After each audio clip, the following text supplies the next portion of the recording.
is up, everybody? Welcome back to the channel. If it's your first time stopping by, I want you to go ahead and stop, hit that subscribe button, hit that little bell, and let's get straight into today's video. If you don't know by now, I am ACG, Afro Car Guy, and I make videos talking about everything car related. So, in today's video, we'll be talking about 5 beginner mods you can do for any car for beginners. Let's get it on. All right, so first of all, this list doesn't not have to be done in this order. It's just the way I kind of approached it when I was modifying my 4G Eclipse. You can do it obviously in any order you want to. Obviously, it's how the money rolls out because that dictates everything, right? Okay, so this is how I hit it with my car. So first on the list we're gonna talk about is exhaust. Exhaust is, I feel, honestly, exhaust should be like one of the first things you do for any car. Why? Because I feel like exhaust is what gives your car its voice. Duh, makes sense, right? Your exhaust is always going to be personalized to each own of its car. That didn't make sense. Let me try again. Exhaust is usually personalized to each car because each car has different characteristics that give a certain exhaust note, a certain tempo or decibel rating, you know, the actual science behind it. But everyone will know exhaust comes with different sounds. A VQ will sound way different than a Cam Evo. Now, if you have a car that's mainstream, getting an exhaust system, a full-on exhaust system is gonna be a lot easier to do than someone who has a car that is the minority in the car scene. Like for example, the 4G Eclipse. I had the 2011 model year, and that's the one after the facelift, so I have a dual exit exhaust. Wow.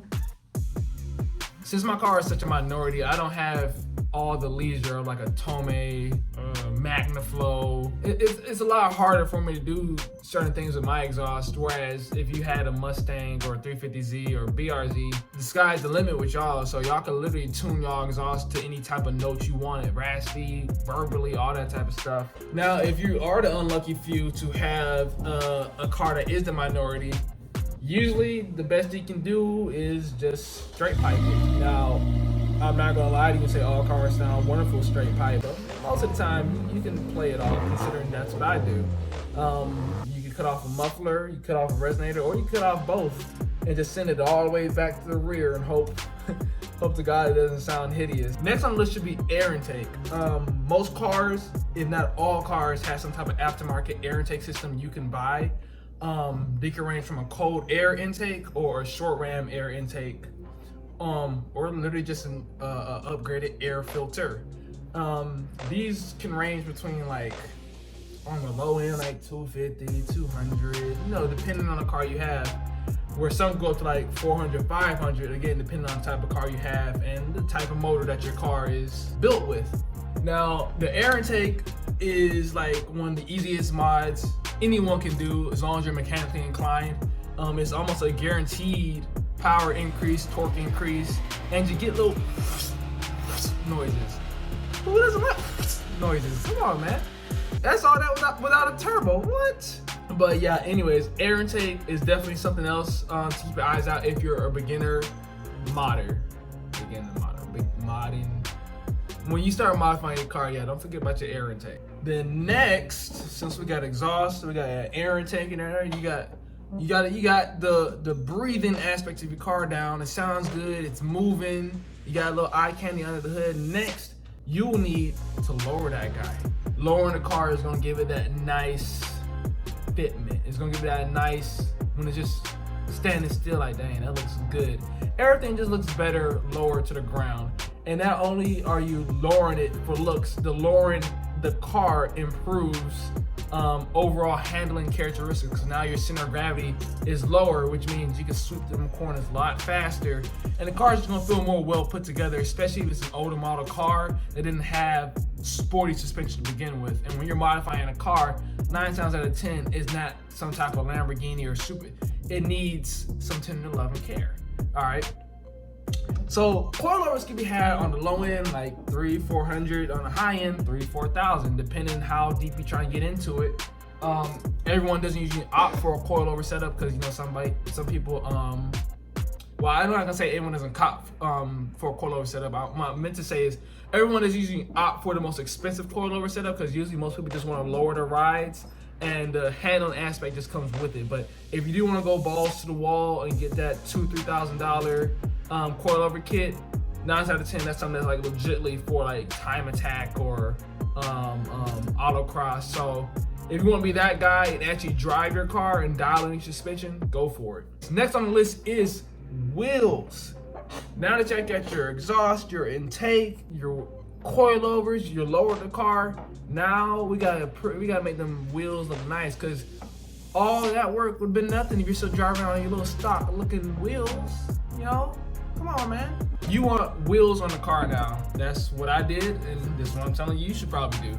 I rock ESR wheels, and I will definitely back myself by this by saying that ESR wheels are definitely one of the best bang for your buck wheels for beginner car guys or gals.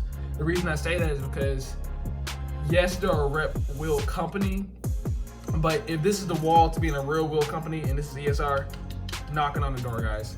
Okay, so ESR, from the beginner aspect, we're gonna talk about the beginner aspect, has a wide range of wheel options. Any wheel you can think of that is a legit wheel already, ESR probably has a rep wheel like that for almost half the price. My ESR wheels are all white. I think they're SROH or something along the lines of that. Long story short, those are actually work wheels, and when I was younger in the car scene, I didn't realize that, and obviously if I did, I would have saved up for the work wheels. But ESRs, if anything, kind of help the beginners, those of the work Kiwamis or something along the lines of that. But the work Kiwamis are like $1,400 for all four, where the ESR wheels are only like about $700 for all four. So I think y'all can do the math on like what's best for a beginner. And like I said, that's not even the beginning of how many other wheel options they have. Now, I'm not saying you go buy rep wheels for beginners. There are legitimate wheels out there at affordable prices that I'm sure beginners can obtain. Koenigs, the work Kiwamis, I mean, $1,400 isn't terrible. Inkis, just to name a few. All right, and the last one on the list, I haven't got around to it yet. Don't beat me up about it. It's definitely on the to-do list in the near future. But after you get all this on the car, you need to get it tuned. The tuning is what's gonna bring all the pieces of the puzzle together. All the tune is gonna do is help that exhaust and that air intake and the motor work in tandem at a much optimal type of style and get the car even more personality while getting obviously a little more power and torque out of it. With some cars, with tunes just on the basic stuff like an air intake and exhaust, you can see almost like, I'm not gonna quote nothing because I haven't made it to that portion of my build yet, but a tune is gonna help make your car more personalized to you. The crackle tunes, actually building more power down low or high on the torque curve or high in RPM. All that type of stuff can be worked out with a tune, making your car more adjusted to how you want it to drive and how you want it to feel when you are driving. And with the coilovers and wheels, obviously that just plays together because now you got your suspension tied in, you got your motor working well with all your supporting mods, and now you got the tune pretty much backing it all up. And now you can say for a beginner, you have a modified car.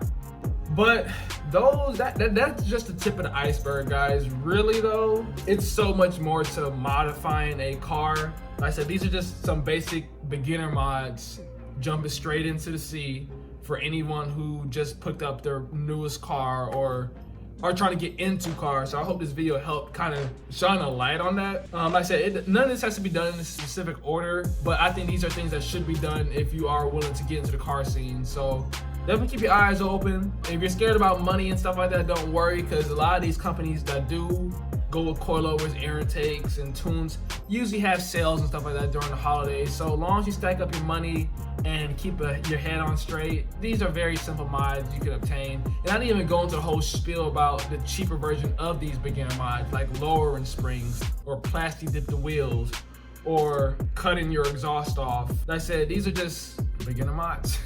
This is one of the little devils that was making all that noise a second ago. This is Noah. Say hello to the channel. Where is Nico? Oh, and there's Nico, the brother of Noah. And then we have the big dog over here. I'm sure everyone's already met him before. My boy Blue. Yeah, Blue. Yeah, that's gonna do it for today's video.